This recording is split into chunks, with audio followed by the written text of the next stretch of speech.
नमस्कार प्यारे साथियों, स्वागत है आपका अपना ही यूट्यूब चैनल टुडे एग्जाम पर।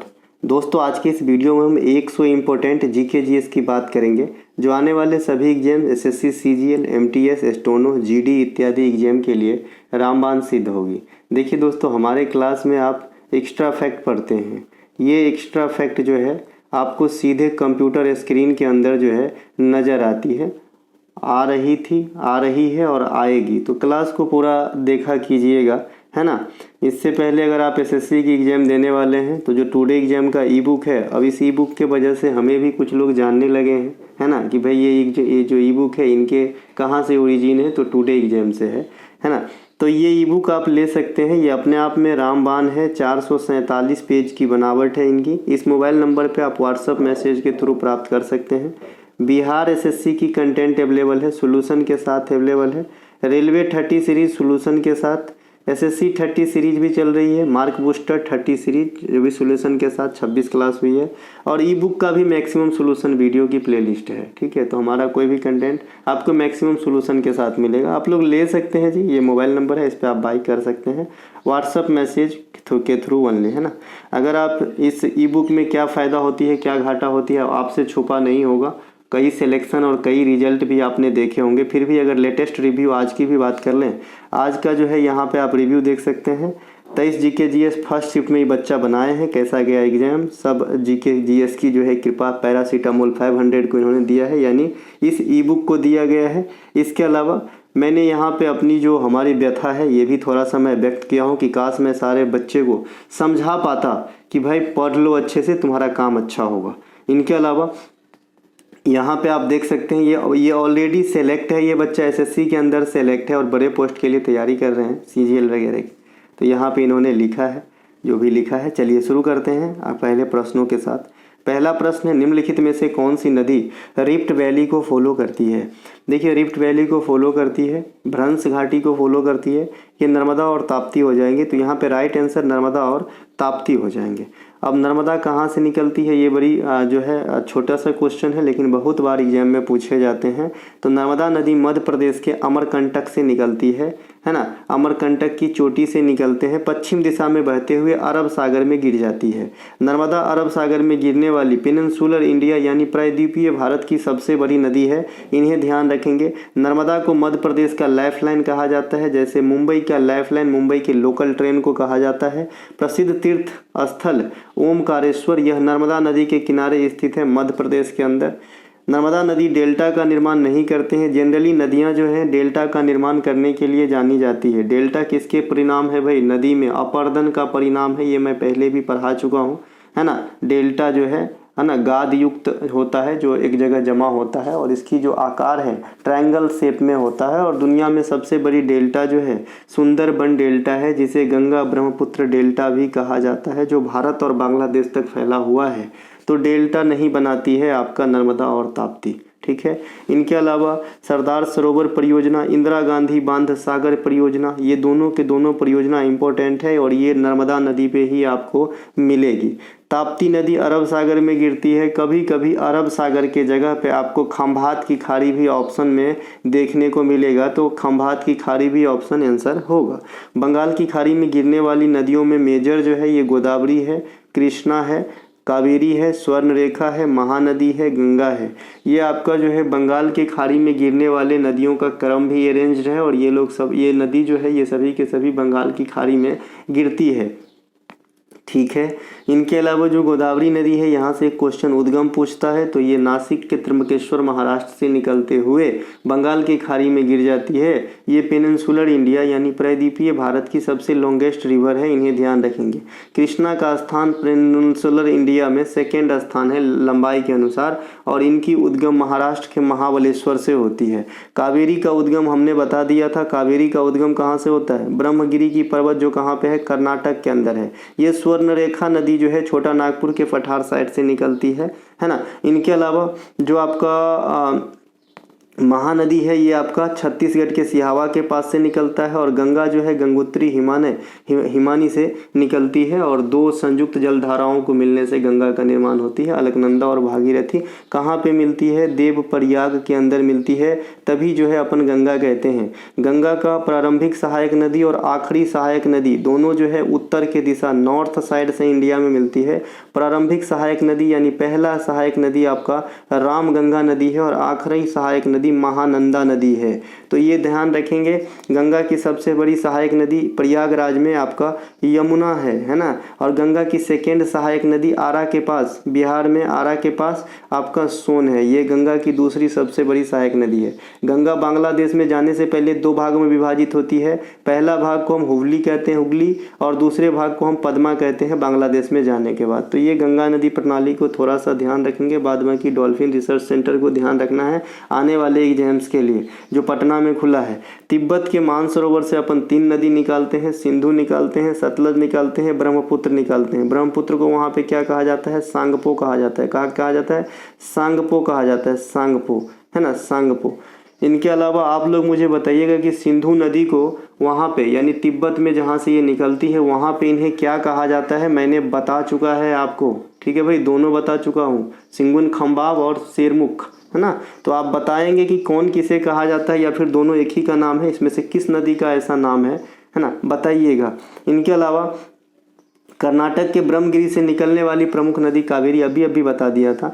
कावेरी नदी को साउथ इंडिया की यानी दक्षिण भारत की, है ना, गंगा कहा जाता है। दक्षिण भारत की गंगा, खाली दक्षिणी गंगा यानी दिशा की बात हो रही है, वहाँ पे रिलेट नहीं कर रहा है, दिशा की बात कर रहा है। दक्षिणी गंगा कहेगा तो गोदावरी आंसर होता है, खाली दक्षिणी गंगा कहेगा, है ना, तो गोदावरी आंसर होता है। लेकिन अगर दक्षिण, है ना, दक्षिण भारत की गंगा कहेगा ना तो आपका कावेरी आंसर होता है। तो की लगा रहेगा तो कावेरी आंसर होता है, ध्यान रखने का अपने को। इनके अलावा दुनिया में सबसे लंबी नदी कौन सी है सर? नील नदी है। नील नदी कहाँ से निकलती है? Lake Victoria, lake Victoria, lake Victoria से निकलकर कहाँ पर समाती है नील नदी? भूमध्य सागर में समाती है सर, भूमध्य सागर में समाती है। भूमध्य सागर में कौन सा एक प्राकृतिक घटना है जो भारत में शीतकालीन वर्षा कराने के लिए जिम्मेवार है?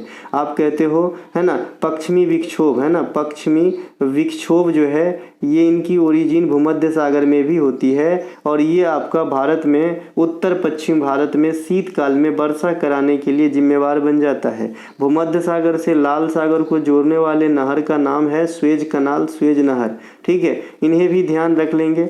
बहुत सारे चीज़ हैं, जोड़ते जाएंगे, कभी भी ना ख़त्म होगा, और याद भी हमेशा रहेगा, कभी ना भूलूंगा, आप भूलेंगे जब तक मैं मतलब आपको पढ़ाता हूँ, सिर्फ लिंकिंग प्रोसेस सिखाने पे जोर डालता हूँ। एक बार आप भी प्रैक्टिस करके देखिए। आप कई बच्चे को कमेंट जब करते होंगे तो बड़ा लंबा चौड़ा करते देखते होंगे, और कुछ नहीं है, वो लिंकिंग प्रोसेस अब सीख लिया है, उनको मज़ा आने लगा है। और एक बार जब कोई चीज़ में मज़ा आने लगता है ना सर, तो सफलता आपके पीछे पीछे चलने लगता है। चलो मैं भी आ रहा हूँ, और उसी की तो तलाश है हमें। तो चलिए आगे बढ़ते हैं। इनके अलावा सिंधु घाटी सभ्यता की सबसे महत्वपूर्ण नदी कौन सी थी सर? सिंधु नदी थी। कौन सी थी? सिंधु नदी। ये सिंधु घाटी सभ्यता की सबसे महत्वपूर्ण नदी थी, सिंधु नदी। और सिंधु नदी के किनारे जो है कौन सा नगर हुआ करता था? तो आप कहेंगे कि भाई जो है मोहनजोदारो, है ना, मोहनजोदारो नदी जो है ये सिंधु मोहनजोदारो शहर जो है ये सिंधु नदी के किनारे हुआ करता था। एक सेकेंड। इसके अलावा सर आपसे एक प्रश्न पूछा जाता है कि जैसे आप, है ना, सिंधु घाटी सभ्यता में सबसे विस्तृत नगर मोहनजोदारो को बताए हैं आप, है ना, तो भारत में सबसे विस्तृत नगर कौन सा है? तो कौन सा है भाई? राखीगढ़ी, है ना, राखी एक राखी सावंत भी हो, है ना कोई, है ना, एक राखीगढ़ी है। ये भारत में सिंधु घाटी सभ्यता की सबसे बड़ी नगर है। और दूसरा सबसे बड़ा नगर कहेगा ना तो धौलावीरा होता है, दूसरा सबसे बड़ा नगर। धौलावीरा एकमात्र ऐसा सिंधु घाटी वाली नगर है जिसे 3 भागों में डिवाइड किया गया था। अन्यथा जो भी सिंधु घाटी सभ्यता की नगर है उसे 2 भागों में जनरली बांटे गए थे। सिंधु घाटी सभ्यता की पूर्वी, पश्चिमी, उत्तरी, दक्षिणी जो है आपको याद रखना है। उसी प्रकार से इंडिया का पूर्वी, पश्चिमी, उत्तरी, दक्षिणी पार्ट को आपको याद रखना है। इंडिया के लिहाज से बात करें तो सबसे ज़्यादा आजकल जो पूछा जाता है किबुथु पूछा जाता है। ये किबुथु ग्राम जो है ये आपका अरुणाचल प्रदेश के अंदर है। कहाँ पे है? अरुणाचल प्रदेश के अंदर है। आपको याद होगा वाइब्रेंट विलेज प्रोग्राम आपका जो है चलाया गया था, VVP। ये कहाँ से चलाया गया था? तो ये आपका अरुणाचल प्रदेश से ही चलाया गया था। ये भी क्वेश्चन मैंने बता रखा था और 3 बार एग्जाम में रिपीट हुए ये क्वेश्चन। इनके अलावा जो अगर सिंधु घाटी सभ्यता की बात करें तो सबसे पूर्व में है आलमगीरपुर। ये कहाँ पे रहेगा? अपना यूपी के अंदर रहेगा आलमगीरपुर। उत्तर में है आपका मांडा। ये कहाँ पे रहेगा? जम्मू कश्मीर के अंदर। दक्षिण में है आपका दैमाबाद। ये कहाँ पे रहेगा? महाराष्ट्र में। और पश्चिम में है सुरकोतदा। ये कहाँ पे रहेगा? पाकिस्तान में, है ना। आज पाकिस्तान में सुन रहे हैं यार जो है युद्ध के जैसा माहौल हो गया है ना। भगवान शांति वर्षे शांति स्थापित करने में हम लोगों की मदद करे। इस दुनिया में क्या हो गया है, हर जगह है ना लड़ाई, ये सब चल रहा है, क्या होगा पता नहीं। ठीक है, ये अगला प्रश्न है हमारा, ICC अंडर-19 पुरुष क्रिकेट वर्ल्ड कप भारत अब तक कितनी बार जीत चुके हैं, है ना। तो आपका जो है हाँ, तो कितनी बार सर? 5 बार जीते हैं। कब जीते हैं भाई? 5 बार जीते हैं। कितनी बार जीते हैं ICC under-19 cricket world cup पुरुष वाला? 5 बार।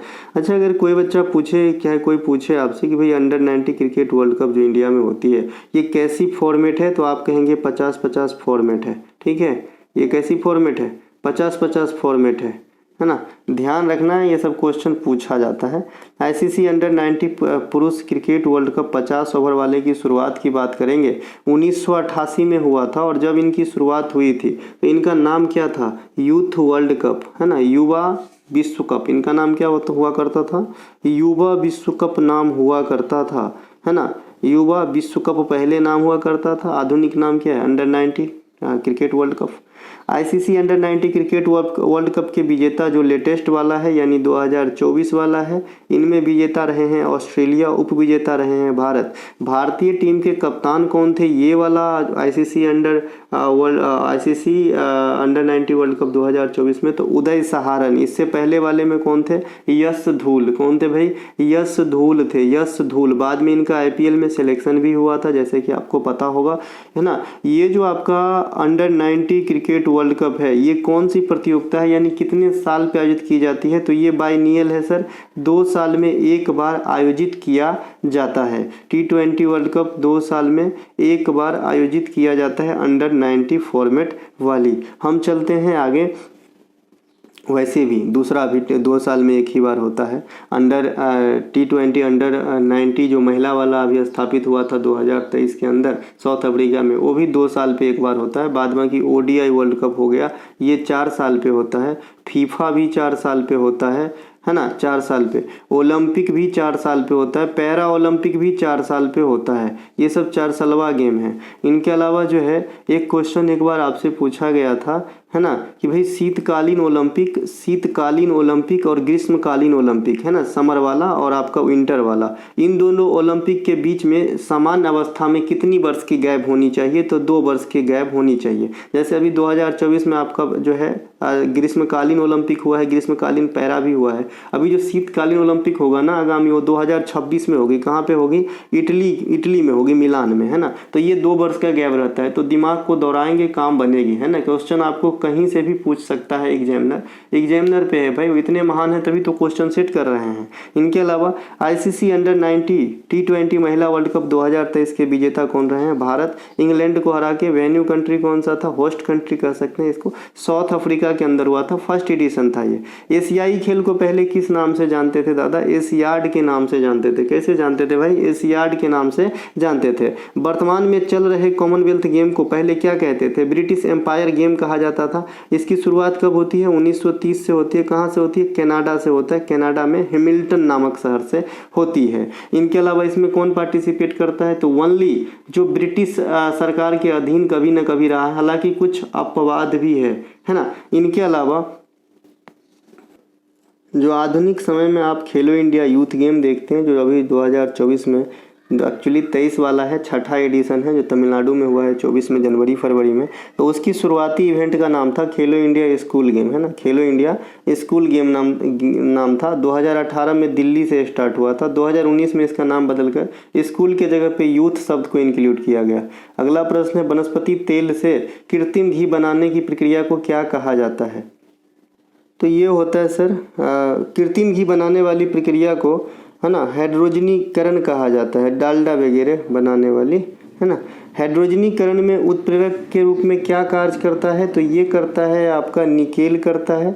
निकेल, एक बार ये क्वेश्चन हूबहू पूछा गया लेकिन ऑप्शन में निकेल नहीं था, तो वहाँ पे क्या रहेगा? पैलेडियम।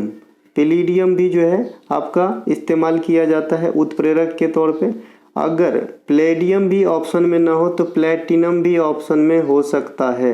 तो ये सब उत्प्रेरक का कार्य करता है हाइड्रोजनीकरण अभिक्रिया के लिए। और हाइड्रोजनीकरण अभिक्रिया क्या होती है?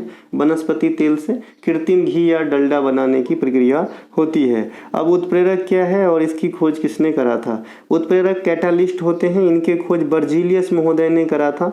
ये क्या होता है कि किसी भी रिएक्शन में पार्टिसिपेट करके उस रिएक्शन की जो वेग है या दर है ना, उनको क्या करता है? बढ़ा देता है या प्रभावित करता है, लेकिन खुद को बदलता है क्या? नहीं बदलता है। इसका मैंने उदाहरण आपको कई बार दिया है कि गांव घर में जब बड़े बुजुर्ग दही जमाते थे ना प्राचीन काल में, दादी वगैरह, तो ये दूध के अंदर गर्म करने के बाद इसे बिना हिलाए डुलाए एक जगह रख दिया जाता था ऐसे, है ना। यहाँ पे मिट्टी या फिर जो है धान के नीचे वाला पोर्शन, हमारे गाँव में लार बोला जाता है, आपके गाँव में क्या बोला जाता है पता नहीं, तो उनको बना के जो है इसके नीचे रखते थे और इसमें 1 रुपये की सिक्का जिसमें आपका गेहूं का बाली छपा हुआ होता था इसके अंदर डाल देते थे। ये सिक्का क्या करता था? उत्प्रेरक का काम करता था और रिएक्शन को फास्ट करके दही बड़ा कठोर बढ़िया जमाता था, ठीक है। बाद में सिक्का क्या है, घुल जाता था क्या? इसमें नहीं घुलता था, सिक्का को एज इट इज निकाल लिया जाता था। तो इसका मतलब उत्प्रेरक क्या होता है? किसी भी रिएक्शन में भाग तो लेते हैं लेकिन स्वयं को नहीं बदलते हैं, ठीक है। इनके अलावा साबुन बनाने की प्रक्रिया को क्या कहते हैं? साबुनीकरण कहते हैं। साबुनीकरण कहते हैं, साबुन बनाने वाली प्रक्रिया के को जो है साबुनीकरण कहा जाता है। निम्नीकरण किसे कहते हैं? उत्पादन प्रक्रिया के परिणाम स्वरूप उत्पादन के जो कारक होते हैं, जो एजेंट होते हैं, उनकी मात्रा में जो कमी होती है उसे हम निम्नीकरण कहते हैं, ठीक है। उसे हम क्या कहते हैं? निम्नीकरण कहते हैं, है ना। इसे मोटे तौर पे आप ले लेंगे, कोई मतलब ऐसे तो एग्जैक्ट नहीं बैठता है, लेकिन समझने के लिए मान लीजिए कोई माइनिंग खान है ना, उससे मैन करके अपन कोई चीज़ प्रोड्यूस कर रहे हैं और धीरे धीरे जो खान में जो कमी आ रही है ना, उसे निम्नीकरण कर सकते हैं। वैसे नाम से भी स्पष्ट है, निम्न माने कम और करण मतलब करना, यानी कम करने की प्रोसेस को निम्नीकरण कहते हैं। तो इसके स्टैंडर्ड लैंग्वेज में ऐसे आंसर देंगे, उत्पादन प्रक्रिया के परिणाम स्वरूप उत्पादन में कारक की मात्रा में कमी। चूंकि ये इकोनॉमिक्स का टर्म है तो आपने को ऐसा ही आंसर देना है। भूमि के जल के जो रिसाव की प्रक्रिया होती है उसे क्या कहते हैं? अंतःस्यंदन कहते हैं। क्या कहते हैं? अंतःस्यंदन कहते हैं, जो भूमि के जल की रिसाव की प्रक्रिया होती है ना। लेटेराइट मिट्टी का निर्माण जो है अत्यधिक वर्षा से, जो मिट्टी क्या होती है भाई, जो लेटेराइट मिट्टी का निर्माण होता है, सबसे पहले तो वर्षा फैक्टर है। और प्रोसेस कौन सी होती है? तो लीचिंग प्रोसेस होती है ना। कौन सी प्रोसेस होती है? लीचिंग प्रोसेस होती है। समुद्री जल को अपन किस प्रोसेस के द्वारा शुद्ध करते हैं? डेस्टिलेशन प्रोसेस के द्वारा शुद्ध करते हैं। डेस्टिलेशन प्रोसेस में कई बार आपको बता चुका हूँ। मान लीजिए यह एक बीकर है ना, यह एक बीकर है, नीचे हमने एक फ्लेम जला दिया, बर्नर है ना, ये एक फ्लेम जला दिया। अब क्या करते हैं, यहाँ पे जो ये वाष्प बनती है इसे एक पाइप और एक नली के सहारे कहीं एक दूसरे कंटेनर पे जो है संघनित करते हैं और इसे एक दूसरे पात्र में जो है गिरा लेते हैं, मतलब जमा करते हैं इस साइड में। तो यहाँ पे जो अवशेष रहता है इसके पेंदी में जम जाता है और शुद्ध जल जो है आपका इधर आ जाता है। तो इस प्रक्रिया को डेस्टिलेशन कहते हैं। ज्ञान योग, कर्म योग तथा राजयोग पुस्तक के लेखक कौन है? ये 3 योगा पुस्तक के लेखक कौन है? बाबा रामदेव? नहीं भाई, स्वामी विवेकानंद। कौन है भाई? स्वामी विवेकानंद। अच्छा, योग दर्शन के संस्थापक कौन है? ये भी पूछा जाता है। योग दर्शन कौन है भाई? योग दर्शन पतंजलि। कौन है? पतंजलि। पतंजलि का आटा, पतंजलि की बिस्किट खाते होंगे आप लोग, है ना। तो ये जो है पहले इधर आ जाते हैं। ज्ञान योग, कर्म योग और राजयोग, ये स्वामी विवेकानंद। स्वामी विवेकानंद का वास्तविक नाम क्या था? नरेंद्रनाथ दत्ता। और उनके गुरु का नाम क्या था? रामकृष्ण परमहंस। तो ये दोनों बात ध्यान रखेंगे। विवेकानंद साहब ने रामकृष्ण मिशन की स्थापना 1897 में किए थे। इन्होंने 1893 में शिकागो में ऐतिहासिक भाषण दिए थे, है ना मेरे प्यारे भाइयों एवं बहनों, है ना। अंग्रेजी में कहे थे हालांकि। इनके अलावा नहीं, ऐसा कुछ ऐसा बोले थे कि जेंटलमैन मतलब भाई एवं अमेरिकन भाई एवं बहनों, ऐसा कुछ बोले थे। मैंने इनका देखा था एक बार यूट्यूब पे, है ना। इनके अलावा आर्य महिला सभा की स्थापना पंडित रमाबाई ने की थी, इन्हें भी ध्यान रखेंगे, है ना। आर्य महिला सभा है ये, खाली आर्य सभा कहेगा तो चूंकि आर्य सभा डायरेक्ट होता नहीं, आर्य समाज होता है। तो आर्य समाज के फाउंडर है आपके दयानंद सरस्वती, और ये है आर्य महिला सभा। तो थोड़ा सा आंख को चमका के कि क्या पूछ रहा है। इनके अलावा धर्म सभा की स्थापना राधाकांत देव ने किया था, और मैंने कहा था कि ये किस समाज के विरोध में थे, तो ये थे ब्रह्म समाज के अगेंस्ट में।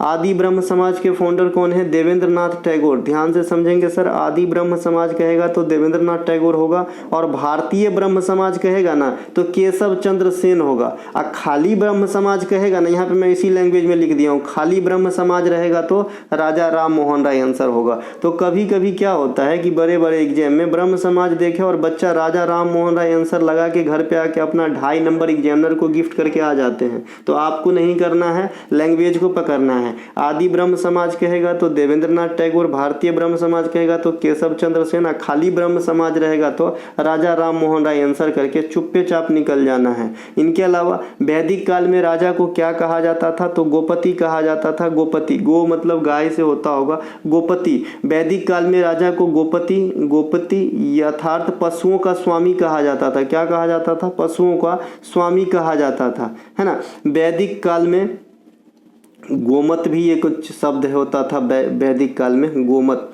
है ना, गाय से ही संबंधित है। वैदिक सभ्यता ग्रामीण सभ्यता थी जो सरस्वती नदी के किनारे फली फूली या विकसित हुई थी। वेद 4 होते हैं, ऋग्वेद, सामवेद, अथर्ववेद, यजुर्वेद, है ना। सबसे ओल्ड वेद है आपका ऋग्वेद, और सबसे लेटेस्ट है आपका अथर्ववेद, है ना। तो ये दोनों बात ध्यान रख लेंगे। सबसे विस्तृत भी कहेगा तो ऋग्वेद ही होगा। ऋग्वेद में कई ऐसे जो हिस्टोरिकल चीज़ें उनका भी वर्णन मिलता है। ये वेद के अलावा कई चीज़ के साक्ष्य भी प्रदान कर, जैसे 10 राजाओं का युद्ध का वर्णन भी ऋग्वेद के अंदर मिलती है, ठीक है। इनके अलावा अथर्ववेद को कितने भागों में बांटा गया है, या फिर इसे लैंग्वेज चेंज करके बोलूं कि भाई अथर्ववेद जो है ये कितने घटनाओं का संग्रह है, तो आप कहेंगे 20। कितने? 20। यह सबसे नवीनतम वेद है। सबसे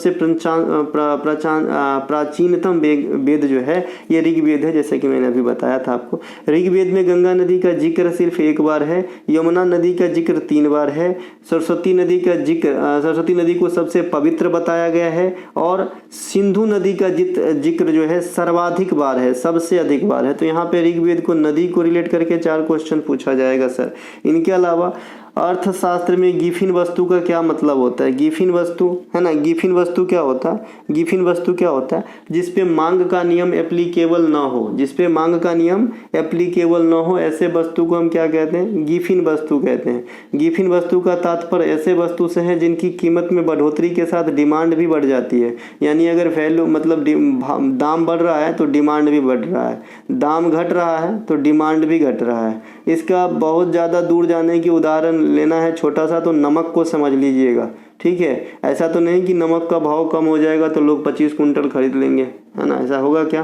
क्योंकि ये सीमित मात्रा में खाने की चीज़ है। ऐसा नहीं कि हम आज एक रसगुल्ला खा रहे हैं, अरे चलो 5 को खा लिया, कोई दिक्कत नहीं। नमक जो है स्वादानुसार जितना खाना चाहिए उतना ही खाएगा लोग। तो इसे हम गिफिन वस्तु में मोटे तौर पे समझ लेते हैं कि नमक का जो है दाम घटने पर भी लोग जो है ना ज़्यादा नहीं खरीदेगा, क्योंकि भाई उसकी खपत एक लिमिट में है, ठीक है। तो ऐसे वस्तु को अपन गिफिन वस्तु कहते हैं। समझ में आया कि नहीं आया?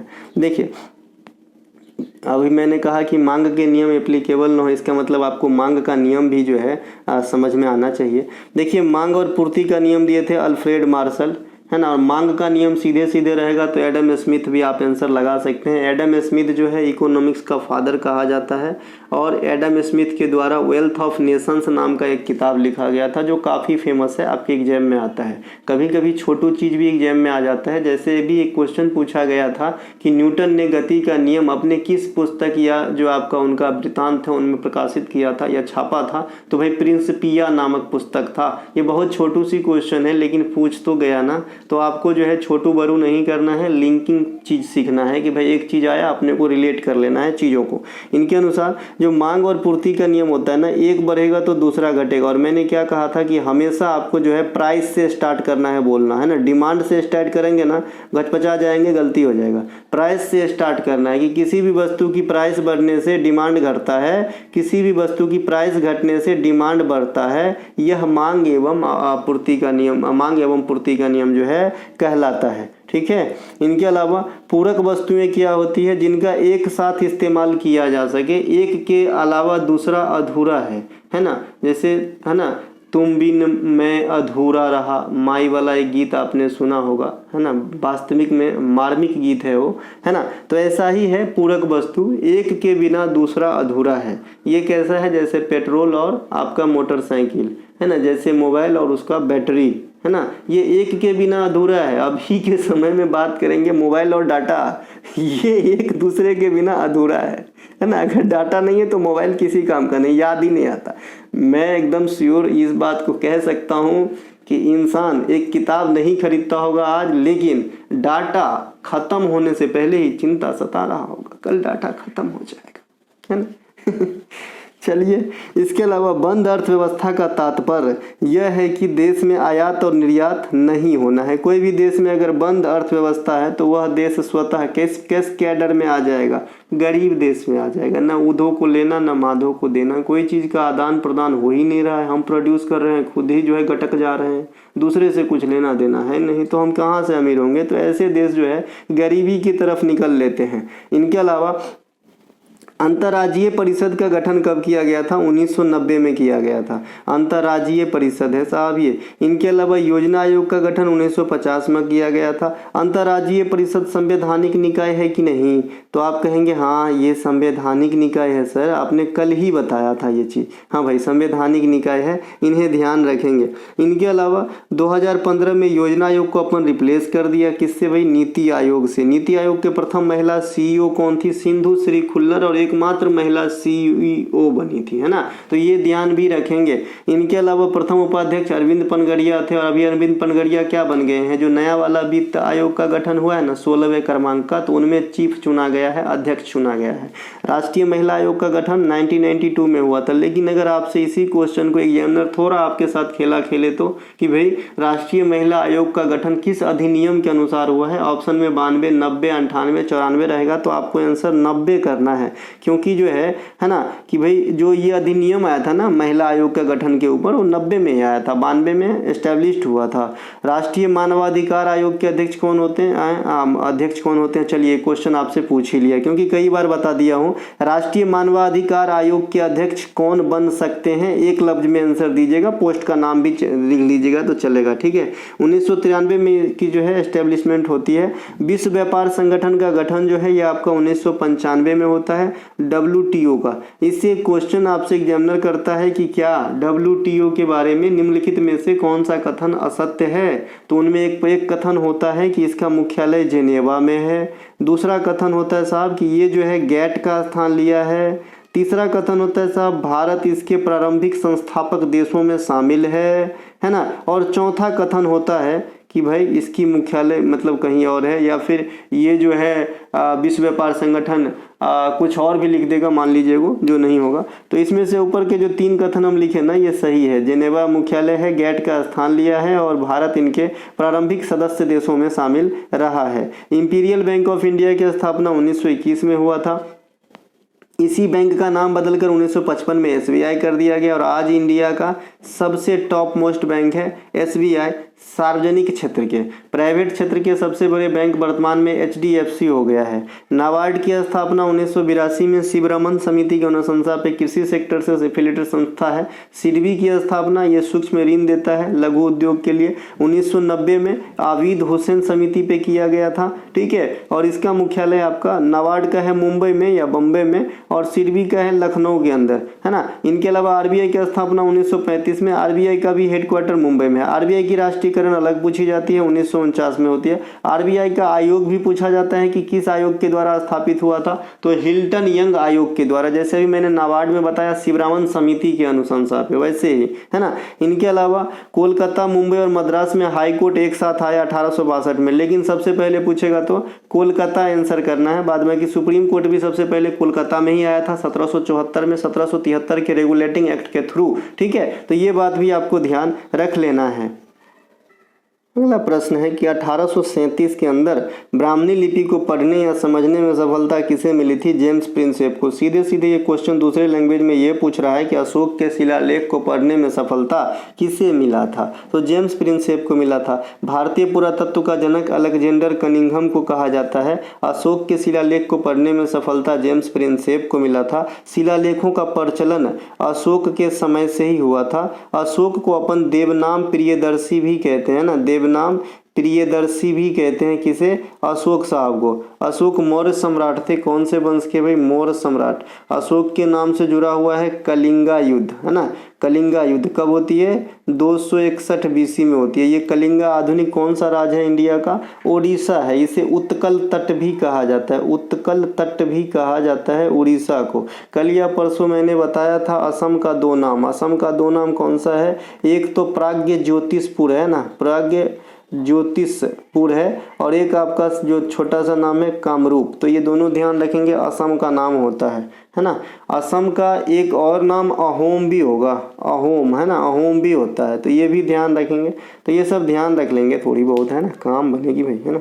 महालवाड़ी बंदोबस्त आपसे पूछा जाता है। हॉट मैकेंजी, ये भाई हॉट नहीं हो तुम, हॉल्ट मैकेंजी है ना। हॉल्ट, हॉल्ट नहीं होता है कि एक तो जोल्ट होता है, जोल्ट मीन्स मेरे ख्याल में झटका होता है, एक आपका हॉल्ट होता है HOLT, इस प्रकार से। ये मतलब ठहराव की जगह होती है, जैसे गांव घर में स्टेशन के पे छोटा जैसा एक हॉल्ट नहीं होता है क्या, कोई आदमी नहीं रहेगा, अनमाइंड स्टेशन, उसे हॉल्ट बोलते हैं। ठीक है, तो ये हॉल्ट मैकेंजी है, हॉल्ट मैकेंजी है। रैयतवाड़ी बंदोबस्त के फाउंडर या फिर संस्थापक थॉमस मुनरो हैं, इन्हें ध्यान रखेंगे, है ना। बंगाल में अस्थाई बंदोबस्त, है ना, कौन लगाए थे? कर्नवालिस लगाए थे। अशोक के शासनकाल में दहसाला बंदोबस्त कौन लगाया था? टोडरमल लगाया था। अब चलिए, स्टेशन की बात मुंह से निकल गई है तो थोड़ा सा मैं आपको इंडियन रेलवे पद्धति के अनुसार स्टेशन का कैडर समझाता हूँ। बहुत सारे रेलवे की वैकेंसी आ गई है, तो आपको पहले से ही थोड़ी सी इंटरेस्ट जगाना होगा। कोई भी काम करने से पहले इंटरेस्ट बहुत ज़रूरी है।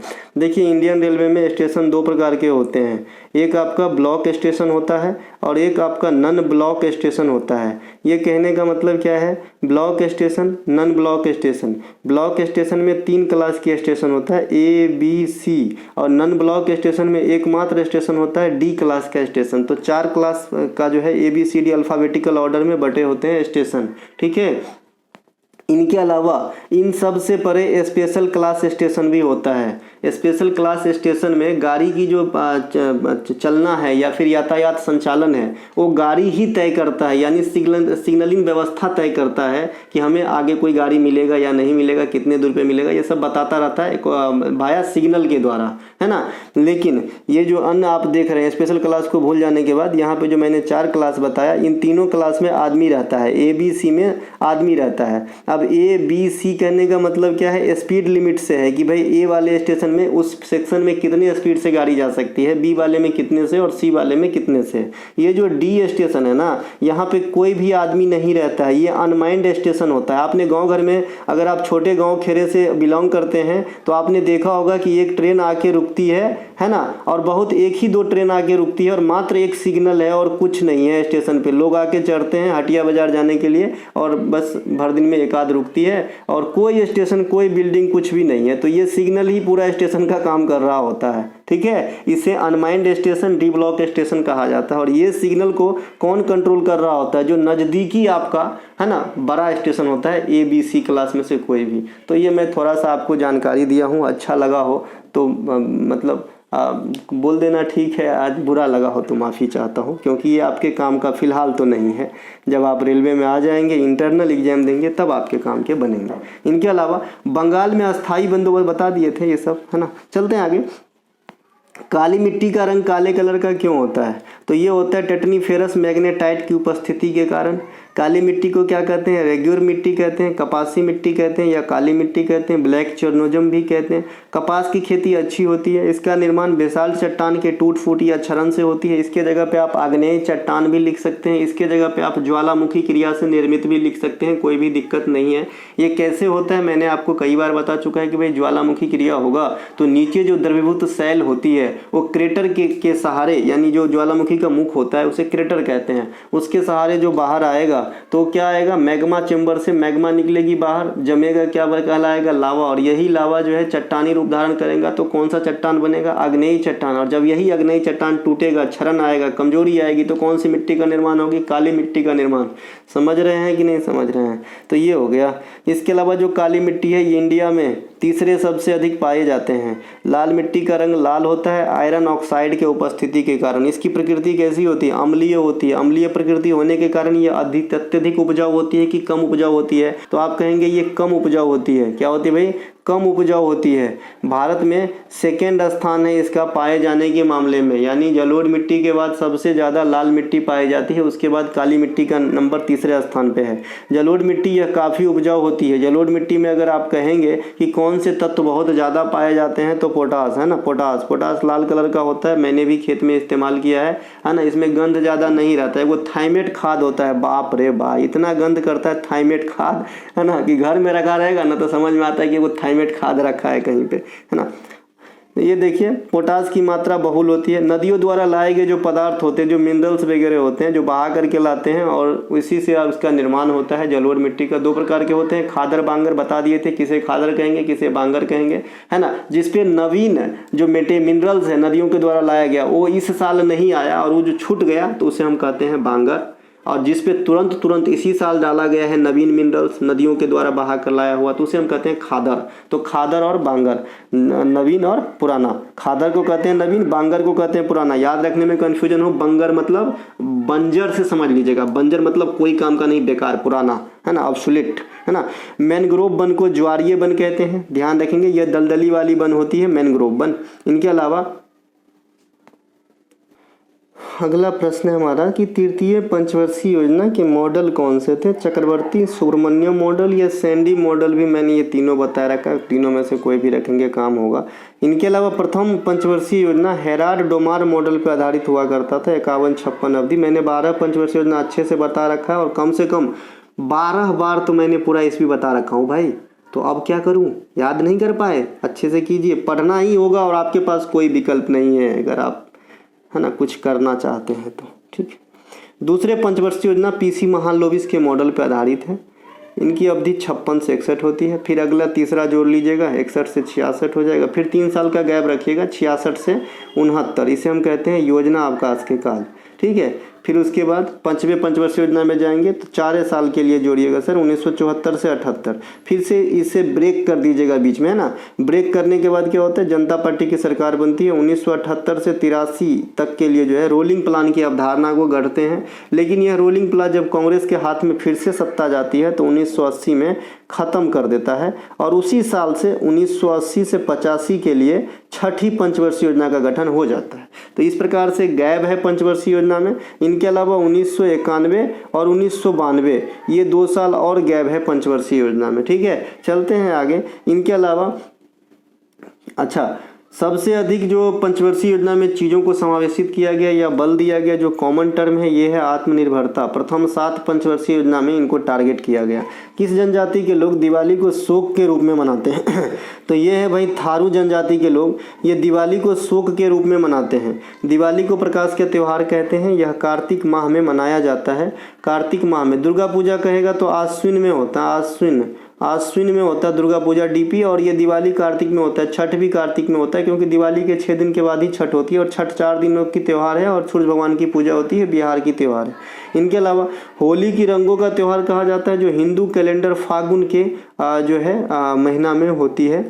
इनके अलावा ईसाई धर्म के लोग शोक के रूप में कौन सा त्यौहार मनाते हैं? गुड फ्राइडे का त्यौहार मनाते हैं। गुड फ्राइडे जो है ईसा मसीह को सूली पे चढ़ाए जाने की दिन को मनाया जाता है। जो ईसाई धर्म के लोग, है तो त्यौहार लेकिन शोक वाला त्यौहार है। इसके 3 दिन के बाद मैंने बताया था ईस्टर नामक त्यौहार आता है, जो हर्षो उल्लास का त्यौहार है ना। और इसमें क्या होता है, ऐसा मान्यता है कि ईसा मसीह जो है ना, सूली पे चढ़े जाने के तीसरे दिन बाद, यानी इस गुड फ्राइडे के तीसरे दिन रविवार आएगा जिस दिन ईस्टर होता है, और उस दिन पुनर्जीवित हो गए थे। ठीक है। इनके अलावा ईसा मसीह के जन्मदिन पे आप मनाते हो क्या, मैरी क्रिसमस, सेंटा क्लॉज। इनके अलावा सिक्किम के साका दावा त्यौहार मनाया जाता है, जिसे ट्रिपल ब्लेस्ड फेस्टिवल भी कहा जाता है। ट्रिपल ब्लेस्ड इसलिए क्योंकि इसमें मान्यता है कि भगवान बुद्ध का जो 3 कृत्य है, जो आपका जो है पूर्णिमा के दिन ही हुआ था, जन्म, महापरिनिर्वाण और ज्ञान की प्राप्ति, तो 30 त्योहार में तीनों की जो है फल एक के साथ मिल जाता है, इसीलिए इसे ट्रिपल ब्लेस्ड कहा जाता है। बाद बाकी आप बुद्ध पूर्णिमा भी इसे कह सकते हैं, पोया भी कह सकते हैं ना। बैसाख पोया भी बौद्ध धर्म से संबंधित एक प्रकार का त्यौहार है। पतेती और नवरेज जो है ये आपका पारसी धर्म का त्यौहार है। पर्युषण जो है ये आपका जैन धर्म का त्यौहार है। मुहर्रम, ईद और क्या भैया, बकरीद और मिलाद उल नबी, इस प्रकार से जो है ये इस्लाम धर्म की त्यौहार है। अभी मैंने कल ही बताया था कि पैगंबर साहब के जन्मदिन पे कौन सा त्यौहार मनाया जाता है ना। इनके अलावा जो अपना हिंदू धर्म के त्यौहार है, ये दीपावली, होली, ये सब तो शायद बिरले ही पूछता है, इनका महीना पूछ देता है खाली। इनके अलावा जो पंजाबी में, आपको पंजाब में सिख लोगों की जो त्यौहार है, बैसाखी है, लोहड़ी है, गुरु पर्व है ना, होला मोहल्ला पार्टिकुलर पंजाब में है, ये सब ध्यान रखेंगे। ठीक है। संविधान के किस अनुच्छेद के अनुसार विनियोग विधेयक को रखा गया है? सबसे पहले विनियोग विधेयक क्या होता है, एक प्रकार का जो है ना एक ऑर्डर तरह समझ लीजिएगा, है ना, कि इससे जो है संचित निधि से रकम को निकासी या विथड्रॉ करने की अनुमति से होती है। तो ये जो विनियोग विधेयक है ये आर्टिकल 114 में वर्णित है। धन विधेयक कहाँ पे है, 110 में है। कोई भी विधेयक धन विधेयक है नहीं, ये जस्टिफाई कौन करता है, स्पीकर करता है। अभी स्पीकर कौन है, ओम बिरला है। पहला स्पीकर कौन था, गणेश वासुदेव मांवलकर। गणेश वासुदेव मांवलकर जो है ये प्रथम आपका जो है क्या थे भैया, स्पीकर थे लोकसभा के अंदर। और प्रथम जो उपाध्यक्ष थे ये कौन थे भाई, अनंत संयम, है ना, अनंत संयम साहब जो है प्रथम उपाध्यक्ष हुआ करता था। तो इन्हें भी ध्यान रख लेंगे, स्पीकर का जो है मतलब लोकसभा में उपाध्यक्ष। विनियोग विधेयक सरकार को संचित निधि से धन निकासी का जो है अनुमति देता है। संचित निधि का आर्टिकल ही बता देना भाई, हैं, बता देना, हाँ बता देना। अनुच्छेद 76 के अनुसार महान्यवादी की नियुक्ति कौन करते हैं, राष्ट्रपति करते हैं। राष्ट्रपति करते हैं। आप लोग लाइक किए कर दिए होंगे शायद। अनुच्छेद 123 के अनुसार राष्ट्रपति अध्यादेश जारी करते हैं। अनुच्छेद 149 भारत के नियंत्रक एवं महालेखा परीक्षक की शक्तियों का उपबंध किया गया है। यहाँ तक जो बच्चा आया होगा गारंटी है लाइक किया होगा, है ना। अब सबको तो मैं नहीं समझा सकता ना कि मैं तुम्हें क्वालिटी पढ़ा रहा हूँ, फ्री में पढ़ा रहा हूँ भले ही, है ना। तो पारखी भी होनी चाहिए, कंटेंट की समझ भी होनी चाहिए, तभी समझ में आती है कि कौन सा हमारे लिए अच्छा है या बुरा है। नहीं तो सब दिन वही ऋग्वेद, बौद्ध का जन्म, लुम्बिनी, यही सब चलता रहता है भाई, इसमें काम ना बनी हो। संविधान के भाग 8 में चुनाव आयोग से संबंधित प्रावधान किए गए हैं, इन्हें ध्यान रख लेंगे। भाग 8 में क्या है, चुनाव आयोग। एक सेकेंड यहाँ पे गलती हो जाएगा, सीधा गलती हो जाएगा सर। भाग 8 में जो है ना यूनियन टेरिटरीज है, यूटी है, केंद्र शासित प्रदेश है। देखिए भाग 5 में संघ है, 6 में राज्य है, 7 निरसित है, 8 में आपका केंद्र शासित प्रदेश है, 4 में डीपीएसपी है ना, 3 में मौलिक अधिकार है, 2 में नागरिकता है साहब। इस प्रकार से ध्यान रख लेंगे, है ना। भाग 9 में ग्राम पंचायत है साहब। चलते हैं आगे। तो यहाँ पे थोड़ा करेक्शन रिक्वायर्ड था। भारतीय संविधान 10 देशों के संविधान से जो है ना चीज़ों को ग्रहण किया है ना, जो भी अच्छा चीज़ है अडॉप्ट किए हैं। फिर भी सबसे ज़्यादा असर क्या है, भारत सरकार अधिनियम 1935 का। राज्य में जो डीपीएसपी है ये कहाँ से कहाँ तक आर्टिकल को कवर करते हैं, 36 से 51। कौन से देश से लिए गए हैं, आयरलैंड से। कितने प्रकार के कैटेगराइज किए गए हैं, 3, गांधीवादी, समाजवादी, उदार बौद्धिक। तो इन्हें ध्यान रख लेंगे। डीपीएसपी क्या होता है, इसका उद्देश्य कल्याणकारी राज्य की स्थापना करना, है ना, कल्याणकारी राज्य की स्थापना करना, ये ध्यान रखेंगे। मौलिक अधिकार को अमेरिका के संविधान से लिए गए हैं। इसे भारतीय संविधान का मैग्ना कार्टा कहा जाता है। इनकी आर्टिकल की बात करेंगे 12 से 35 होता है। अनुच्छेद और 20 और अनुच्छेद 21 प्राण एवं दैहिक स्वतंत्रता का अधिकार, सजा संबंधित प्रावधान छूट वाली, तो ये दोनों कभी नहीं बदलती है। मौलिक कर्तव्य को स्वर्ण सिंह समिति की अनुशंसा पे 1976 में 42वां संविधान संशोधन के द्वारा संविधान में आर्टिकल 51 के ए में जोड़ा गया था। देखिए जो स्वर्ण सिंह समिति है ना, ये 8 प्रकार के ही मौलिक कर्तव्य को सुझाए थे कि भाई 8 प्रकार का जोड़िए, लेकिन उस समय 10 प्रकार के जोड़े गए और वर्तमान में कितने हैं, 11 है। तो ये जो 11वां आया, ये 2002 में 86वां संविधान संशोधन के तहत शिक्षा वाला मौलिक कर्तव्य को जोड़ा गया। स्वर्ण सिंह समिति ने कितने प्रकार के मौलिक कर्तव्य सुझाए थे, 8 प्रकार के, ध्यान रखेंगे। इनके अलावा यहाँ पे कुछ आर्टिकल है जो आपके काम आएंगे। अनुच्छेद 343 भी, ग्राम पंचायत के गठन कर लीजिए, पंचायत की संरचना करेंगे, 243 का सी कर लीजिएगा, पंचायत आरक्षण स्थानों का आरक्षण तो डी कर लीजिएगा, पंचायत की बात हो रही है। पंचायत की कार्यकाल की बात करेंगे, ई हो जाता है। सदस्यता के लिए अयोग्यता एफ हो जाता है ना, जो मैंने आपको पहले भी करेक्शन करवाया है कि ये वाला जो है ना कहीं मिस प्रिंट हुआ है, वहाँ पे है ना कुछ और लिख गया है पंचायत से संबंधित, तो इसे करेक्शन कर लीजिएगा, ठीक है। ये मकसद एक और है कि ये फिर से दिखा दिया आपको, है ना। आप सफल तो मैं सफल, आप नहीं सफल तो मुझे कौन पूछेगा भाई, है ना। पंचायत, इसके अलावा अच्छा, पंचायत के लिए निर्वाचन इंपॉर्टेंट रहेगा, अनुच्छेद 243 के के में है ना, और अनुच्छेद 243 के आई में राज्य वित्त आयोग का गठन किया जाता है। ये बात भी आपको ध्यान रखना, जैसे केंद्र में 280 होता है। शतरंज के खेल में घोड़ा कितना घर सीधा चलने के बाद मुड़ जाता है? बहुत ही अच्छा क्वेश्चन, इंपॉर्टेंट क्वेश्चन, प्यारा क्वेश्चन, मैंने बनाया इसे। तो 2 घर चलने के बाद मुड़ जाता है। मान लीजिए ये शतरंज का घर, वर्गाकार बनाओ ना भाई, देखिए ये है आपका शतरंज का घर है ना, ये आपका मान लीजिए कि शतरंज का घर है, शतरंज का घर है, इस प्रकार से शतरंज का घर है। यहाँ पे आपका एक घोड़ा बैठा हुआ है, ये वाला, तो ये किसी भी दिशा में कैसे चलेगा, पहले 2 घर चलेगा उसके बाद मुड़ेगा, ठीक है।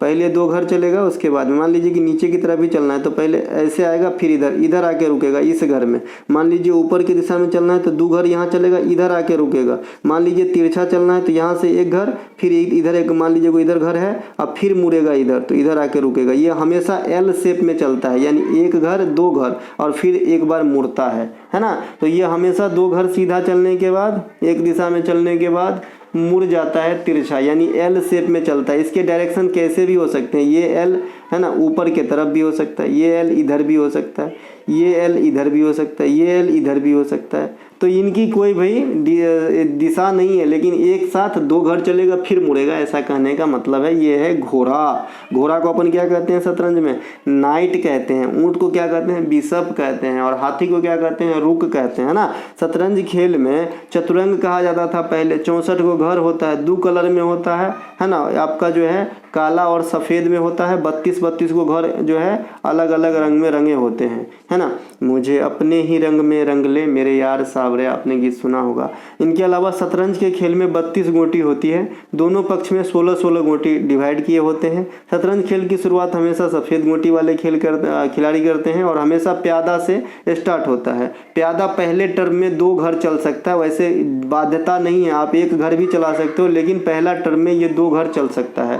प्यादा के बारे में क्या इंपॉर्टेंट है, सीधा चलता है लेकिन तिरछा काटता है, इस प्रकार से, ठीक है। चलते हैं आगे। इनके अलावा शतरंज की खेल में ऊंट को बिशप कहते हैं और ऊंट का जो चाल होता है एक्स के जैसा होता है, ऊंट इस डायरेक्शन में चलता है। शतरंज की खेल में हाथी को रुक कहते हैं, हाथी का चाल प्लस की डायरेक्शन जैसा होता है ना। इसके अलावा घोड़ा या नाइट की चाल कैसा होता है, एल के जैसा, जो मैंने अभी अभी आपको समझाया है। 44वां शतरंज ओलंपियाड चेन्नई में हुआ था 22 के अंदर। ये क्वेश्चन अभी भी आपको ध्यान रखना है क्योंकि ये मेजर इवेंट है शतरंज का इंडिया के लिहाज से। शतरंज विश्व कप 2023 ये कहाँ पे हुआ है, अजरबैजान के अंदर हुआ है। शतरंज विश्व कप 2023 के विजेता कौन है, मैग्नस कार्लसन। मैग्नस कार्लसन किस देश के हैं भाई, नॉर्वे के रहने वाले हैं। और किसे हराए थे, आर प्रज्ञानंदा को हराए थे। आर प्रज्ञानंदा है ना, आर प्रज्ञानंदा और वैशाली रमेश बाबू, ये दोनों भाई बहन हैं जो इंडियन ग्रैंड मास्टर है है ना। दिल्ली के वर्तमान उपराज्यपाल कौन है? विनय कुमार सक्सेना साहब हैं। अनिल बैजल साहब का स्थान लिया। अभी आपको पता होगा आतिशी नाम है उनका, जो दिल्ली का अभी सीएम बनने वाली है ना। अरविंद केजरीवाल साहब का समाप्त होता है यहाँ पे, है ना, समय। इनके अलावा अंडमान निकोबार में एडमिरल डीके जोशी साहब है अभी, है ना, उपराज्यपाल। चंडीगढ़ में गुलाब चंद्र कटारिया प्रशासक बन गए हैं, है ना, गुलाब चंद्र कटारिया, है ना। गुलाब चंद्र कटारिया असम में राज्यपाल भी रहे थे, है ना। इनके अलावा दादर नगर हवेली श्री प्रफुल्ल पटेल साहब हैं। दिल्ली राष्ट्रीय राजधानी क्षेत्र अभी विनय कुमार सक्सेना बता दिए, अनिल बैजल साहब का स्थान लिए हैं। जम्मू कश्मीर में मनोज सिन्हा साहब हैं। लक्षद्वीप में प्रफुल्ल पटेल जो है प्रशासक के रूप में। पुदुचेरी में श्री के कैलाशनाथन, इनका न्यूली अपॉइंटमेंट है। लद्दाख में ब्रिगेडियर बीडी मिश्रा, ये पहले पूर्वोत्तर में थे, अब इधर आ गए हैं आपका लद्दाख के अंदर, है ना। चलते हैं आगे। राधा कृष्ण साहब का जगह लिए थे इन्होंने, हाँ सही बात है। इनके अलावा दिल्ली सल्तनत के किस शासक का वास्तविक नाम निजाम हुआ करता था? सिकंदर लोदी का। सिकंदर लोदी आगरा शहर को फाउंड किए थे सर। आगरा शहर को, आगरा में क्या होता है भाई? आगरा में क्या होता है? ताजमहल है। और आगरा में क्या होता है? ताज महोत्सव भी होता है। ताज महोत्सव का त्यौहार कहाँ पे होता है? मेला कहाँ पे होता है, या फिर जो भी है ये कहाँ पे होता है जलसा? तो उत्तर प्रदेश के आगरा में होती है। आगरा का पेठा काफ़ी फेमस है। पेठा किससे बनते हैं? कुम्हर से, व्हाइट वाला कोहरा होता है ना, उससे बनता है अपना पेठा, अच्छा लगता है खाने में। दिल्ली सल्तनत के बलबन को क्या कहते हैं भाई? जिले इलाही। जिले इलाही नहीं कहते, आइए जिले इलाही, तो ये कहते हैं भैया किसे? तो आपका बलबन को। बलबन नवरोज त्यौहार स्टार्ट किया था, पारसी का त्यौहार है। इनके अलावा सीधा और पैबोस को भी स्टार्ट करा था बलबन। बलबन गुलाम वंशीय महत्वपूर्ण शासक हैं। अलाउद्दीन खिलजी अपने आपको क्या कहते थे? सिकंदर एसानी कह लेते थे। कुतुबुद्दीन ऐबक जो है लाख बख्श कहलाते थे, यानी लाखों के दान देने वाले। बाबर को अपन क्या कहते थे? कलंदर कहते थे। बाबर को इच्छानुसार कहाँ दफनाया गया फाइनली? तो काबुल के अंदर। रोशन अख्तर किसे कहा जाता था? रोशन अख्तर या रंगीला बादशाह, एक ही आदमी को कहा जाता है, मोहम्मद शाह को, है ना। इनके अलावा फरीद खान शेरशाह सूरी को कहा जाता है, जिन्होंने सूरवंश की स्थापना हुमायूं को पटखनी देखे 1540 में बिलग्राम या कन्नौज के युद्ध के बाद जो है सूरवंश की स्थापना करा था। रुपया का प्रचलन करवाया था। इनका मकबरा सासाराम बिहार में स्थित है। 2023 में पद्मश्री से सम्मानित मगनी चरण कुंवर को किस क्षेत्र में जो है पद्मश्री दिया गया? तो आर्ट में दिया गया है। आर्ट में जो कठपुतली होता है, उड़ीसा के जो कठपुतली है उनको बढ़ाने के लिए मगनी चरण कुंवर को 2023 में पद्मश्री दिया गया है। देखिए एगो मगनी चरण कुंवर है तो ये आपका कठपुतली हो जाएगा उड़ीसा वाला, और एगो मगनी चरण दास है, दोनों का नाम सेम है, बस सरनेम अलग अलग है। एगो कुंवर है, एगो दास है। तो जो दास है ना, ये आपका गोटीपुआ नृत्य से संबंधित है। और गोटीपुआ नृत्य कहाँ के हैं? यह भी आपका उड़ीसा का है। दलखाई भी, नौखाई भी, है ना। इनके अलावा दशकथिया भी, है ना। इनके अलावा नवकलेश्वर महोत्सव भी, भगवान जगन्नाथ रथ यात्रा भी, है ना। इनके अलावा धनु यात्रा भी, ये सभी के सभी होता है उड़ीसा के अंदर, है ना। इनके अलावा श्रीमती उषा बारले 2023 में पद्मश्री पाई, किस लिए भाई? पंडवानी के लिए। पंडवानी लोक गायन है छत्तीसगढ़ का।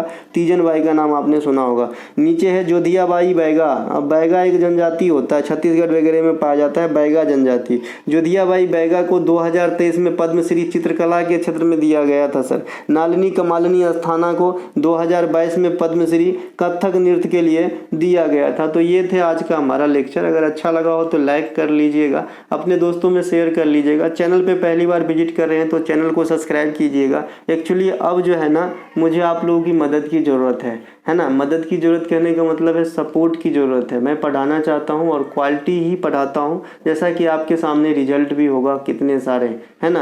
ये मैं बताता हूँ कि मेरे वीडियो रेगुलर देखने वाले बच्चे कितने हैं? 2000। कितने हैं भाई? 2000। इससे ज़्यादा नहीं है रेगुलर देखने वाले, 2000। अगर 2000 रेगुलर वॉच करने वाले, मैंने आपको बताया है कि मैं 1000 सिलेक्शन करवा के ही दम लूँगा, चाहे जितना दिन में हो। अभी मैंने आपको 133 का जो है सूचना दिया है, जिनको मैं पर्सनली जानता हूँ कहाँ पे है पोस्टेड, है ना। बाद में कि कितने नहीं भी दिए होंगे। तो अगर इतने में से हमने इतना रेशियो निकाला है, और जहाँ पे 10 लाख व्यू आता है महाराज, इसमें उस हिसाब से इसका रेशियो कितना होना चाहिए, है ना। अब आप समझदार हैं, मैथ आपका तेज है, ठीक है भाई। तो है ना, तो आप लोगों का थोड़ा सा सपोर्ट इसलिए भैया कि आप लोग देखेंगे तभी हमारा मनोबल बढ़ेगा। नहीं तो इतना मेहनत करने के बाद अगर आप नहीं पढ़ेंगे तो फिर मेरा मेहनत बेकार है भाई, है ना। मिलेंगे हम अगले वीडियो में, तब तक के लिए जय हिंद। डिस्क्रिप्शन में लिंक है व्हाट्सएप का। व्हाट्सएप पे आप कंटेंट को बाय कर सकते हैं, ठीक है। चलिए जय हिंद।